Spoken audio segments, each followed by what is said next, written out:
बिस्मिल्लाहिर्रहमानिर्रहीम। अस्सलाम वालेकुम। क्या हाल है तमाम देखने वालों के? सब अपने घरों में खुश रहें, आबाद रहें, आमीन। आज हम भिंडी बना रहे हैं, प्याज वाली भिंडी। तो देखते हैं कैसे बनती है। हम तो बनाते रहते हैं, अब आप जब ट्राई करेंगे तो आप फिर बनाकर हमें ज़रूर कमेंट्स कीजिएगा कि आपको कैसी लगी।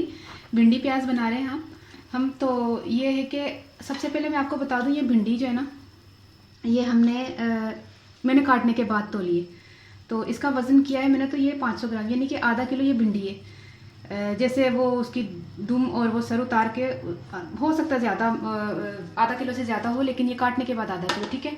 ये आधा किलो हो गई। और ये मैंने प्याज लिए थे, ये फ्राई करके मैंने रखे हैं। ये प्याज मैंने लिए थे इतने, यानी कि इस साइज़ के 4 थे, एक छोटा सा था, यानी कि 5 मैंने प्याज लिए जिसको फ्राई करके मैंने रखा है। मैंने इसलिए आपको साइज़ बता दिया है कि इस साइज़ के प्याज थे, ठीक है।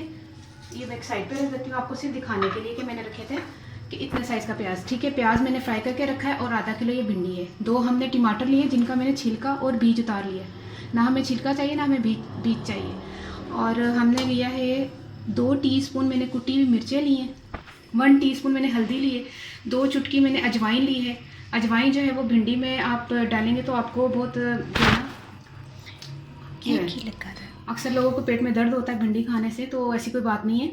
ये अजवाइन डालें, आपको दर्द नहीं होगा इंशाल्लाह। तो ये 4 से 5 जो है वो बारीक हरी मिर्चें ली हैं। 1 टीस्पून के करीब हमने ज़ीरा लिया, और ये 1 टीस्पून के करीब हमने नमक इस्तेमाल करना है। और हाफ़ कप हम ऑयल इस्तेमाल कर रहे हैं। हाफ़ कप, अगर आपको कम लगे तो आप ज़्यादा भी ऑयल इस्तेमाल कर सकते हैं। इसमें ज़्यादा ऑयल जाने की ज़रूरत नहीं है क्योंकि हमारा ऑलरेडी प्याज फ्राई है। लाल फ्राई ना किया हुआ होता तो हमें ज़्यादा ऑयल की ज़रूरत होती। तो फिर शुरू करते हैं। बिस्मिल्लाह। ऑयल हमने शामिल किया, इसके बाद हम भिंडी जो है ना फ्राई करेंगे।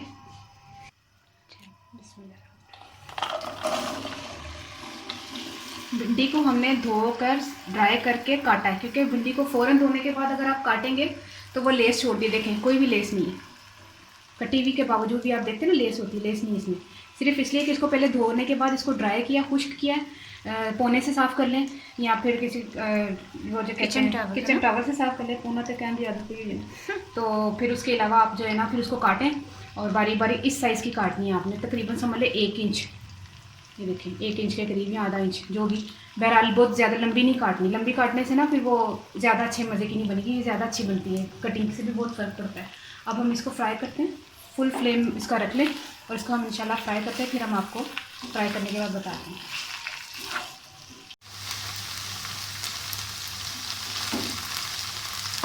ये देखिए हमने इसको इतना फ्राई करना है कि इनका थोड़ा कलर भी रहे और ज़्यादा डार्क भी ना हो, मतलब ये भुन जाए अच्छी तरह से ना, लेकिन ये काली नहीं होनी चाहिए। तो इसमें इसको निकाल लेते हैं।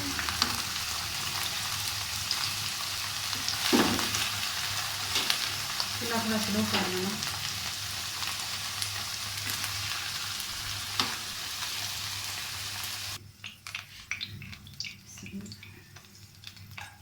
इसी में हम प्याज जो है वो फ्राई किया हुआ इस्तेमाल कर रहे हैं, क्योंकि ऑलरेडी इसमें ऑयल है प्याज में ना। जब हम निकाल लेते हैं तो थोड़ा बहुत ऑयल इसमें आ जाता है ना, इसलिए इसको ज़्यादा ऑयल की ज़रूरत नहीं है। ये देखें बहुत ज़्यादा मैंने फ्राई इसलिए किया था कि ये बिल्कुल क्रिस्पी क्रिस्पी सा भुना हुआ प्याज है। इसको हमने ज़्यादा अब तो फ्राई करना नहीं, क्योंकि ऑलरेडी प्याज ये फ्राई है। इसमें हम शामिल करते हैं टमाटर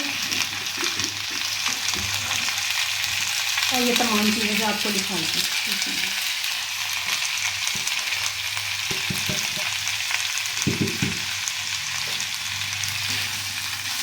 अब इसको थोड़ा हमने इसको मिक्स कर इसका टमाटर जो है ना दबा के इसका मिक्स करना है टमाटर को सही तरह।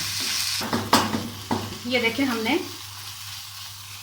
2 मिनट तकरीबन इसको भूना है, मतलब टमाटर को दबाया है, क्योंकि प्याज तो हमारा फ्राई था। ये देखिए ये सारा मिक्स हो गया ना।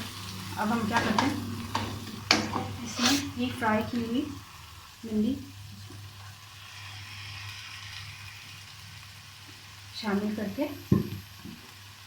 इसको मिक्स करते हैं। थोड़ा सा फ्लेम तेज़ कर लें, मिक्सिंग कर रहे हैं तो फ्लेम तेज़ कर लें। अगर दम देना तो फिर थोड़ा स्लो कर दें चूल्हा। अच्छी तरह नमक मिर्च इसमें मिक्स हो जाए, हम 1 मिनट में इसको दम दे देंगे।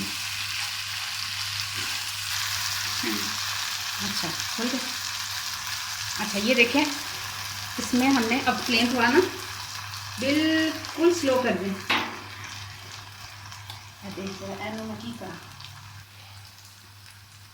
ये देखिए इस टाइम पर हमने तकरीबन इसको 2-5 मिनट के अंदर अंदर ना दम उतार लेना, क्योंकि हमने सिर्फ नमक मिर्च इसका जो है ना वो मिक्सिंग अच्छी तरह भिंडियों में चली जाए। तो इतना भी नहीं अब दम लगाना कि भिंडी जो है ना बिल्कुल ही सॉफ्ट होकर अपना बीज निकालना शुरू कर दे। ठीक है, इसको 2-3 मिनट हम दम देंगे इसमें। तो फिर हम इसको दम देने के बाद फिर आपको बताते हैं। चेक करते हैं भिंडी को, 3-4 मिनट से हमने दम दिया हुआ है माशाल्लाह से। पक गई, चूल्हा बंद कर दें। अब हम डिश में निकालते हैं।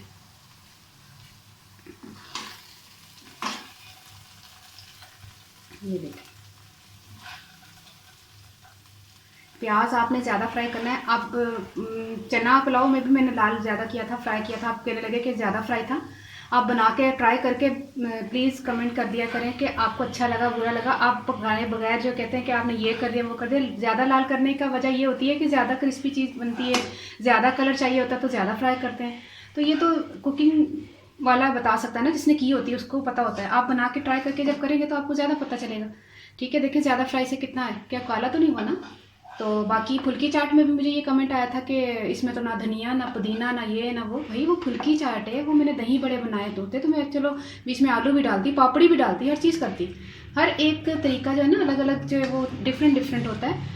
तो हर एक चीज़ में हर चीज़ नहीं डलती। हर एक चीज़ में डल जाएगी तो फिर वो सेम ही नहीं हो जाएगी रेसिपी। फिर हम इतनी मुख्तलिफ रेसिपीज़ 200-400 रेसिपीज़ जो लोग बना रहे हैं, एक कईयों की हज़ार रेसिपीज़ होगी, ऐसे भी नहीं हो जाती ना। सब डिफरेंट तरीके से बनाते तो फिर ठीक है। जो डिफरेंट तरीके से भी होती है रेसिपीज़। एक रेसिपी की बहुत सी रेसिपीज़ होती हैं। जैसे मिसाल के तौर पे आपने दही फुल्की बनाई है, इसमें तो चीनी भी शामिल करेंगे तो मीठी दही फुल्की हो जाएगी। मिर्चों वाली बनाई है तो इसमें आप पापड़ी शामिल कर लें, आपकी मर्ज़ी, आप शामिल कर सकते हैं। तो मुझे बुरा नहीं लगता आपका कमेंट्स करना। आप समझते होंगे शायद मैं इस तरह बात कर रही हूँ, मुझे बुरा नहीं लगता। मुझे अच्छा लगता है कि आप मुझे कमेंट करते हैं, लेकिन आप जब पका के करते हैं ना तो मुझे ज़्यादा खुशी होती है। एक पता नहीं हुमैरा सरवर है, वो माशाल्लाह अल्हम्दुलिल्लाह वो पकाने के बाद ज़रूर कमेंट करती है। वो बहुत अच्छा मुझे लगता है कि उन्होंने पकाने के बाद किया है, तो पकाने के बाद कर लिया करें। अच्छा भिंडी प्याज देखें बन के तैयार हो गया, कितनी ज़बरदस्त। आप खाएंगे, आप चपाती के साथ खाएं, आप नान के साथ खाएं, आप किसी रोटी के साथ खाएं ना, तो आप सैलेड खाएं, साथ में अचार खाएं, कुछ भी आप इसके साथ रख सकते हैं। तो खाएं, इंजॉय करें। तो सीज़न भी है भिंडी का, आप बनाएं, इस तरह ज़रूर ट्राई कीजिएगा। क्योंकि कई लोग भिंडी को जब फ्राई करके निकाल लेते हैं तो प्याज जब डालते हैं तो प्याज इतना ज़्यादा फ्राई नहीं करते। हम भी वो भी तरीका है, लेकिन आप ज़्यादा फ्राई करके देखें, ये तरीका भी देख लें, हो सकता है आपको थोड़ा ये तरीका अच्छा लग जाए। ठीक है, अपने घर में ट्राई कीजिएगा और मुझे जरूर दुआ में याद रखिएगा। उनमें पंजाबी दसा भिंडियाँ मैं लिया सन 1/2 किलो, कट्टन के बाद नापिया सी मैं उन्होंने तो 1/2 किलो सन। ठीक है, बाकी प्याज मैं तुहाडे सामने 5 अदद ले सन ते उन्होंने भी कट्टा सी, और मैं ओहदा मैं तुहानू वजन दस दिंदी कट्टन के बाद। अच्छा, कट्टन के बाद मैं तुहानू ओहदा वजन दस दिंदी, वो 400 ग्राम सन। ठीक है, मैं नाप ले सन, मैं तुहानू दस 400 ग्राम सन। ठीक है, भिंडियां नालों थोड़े सारे घट लाल किते तो मैं कढ़ ले सन। 1/2 कप तेल सी, बाकी अजवैन ते नमक मिर्च हल्दी जीरा पा के ना तो तेल फिर पहले मैं भिंडियां लाल करके कढ़ लेने तुहाडे सामने। तो बाकी उस तो बाद मैं प्याज फ्राई किया तो सुट्टिया, नाल ही टमाटर पाए ने, नाल ही नमक मिर्च हल्दी जीरा सुक्का धनिया जरा पा के की कहते हैं अजवाइन वगैरह पा के उन्होंने थोड़ा मिक्स किया 2 मिनट से, फिर भिंडियां मिक्स करके 2-4 मिनट दम देता है। खत्म, माशाल्लाह ज़बरदस्त तैयार हुई ने। तो उज़मा कैमरे के पिछे कह रही जल्दी बंद कर मैं खानिया ने। तो ठीक है, फिर असी तो खाइए, इंजॉय करिए। तो तुम बना के खा के इंजॉय करो। तो मैंने जरूर दुआ याद रखना कि अल्लाह हाफिज़।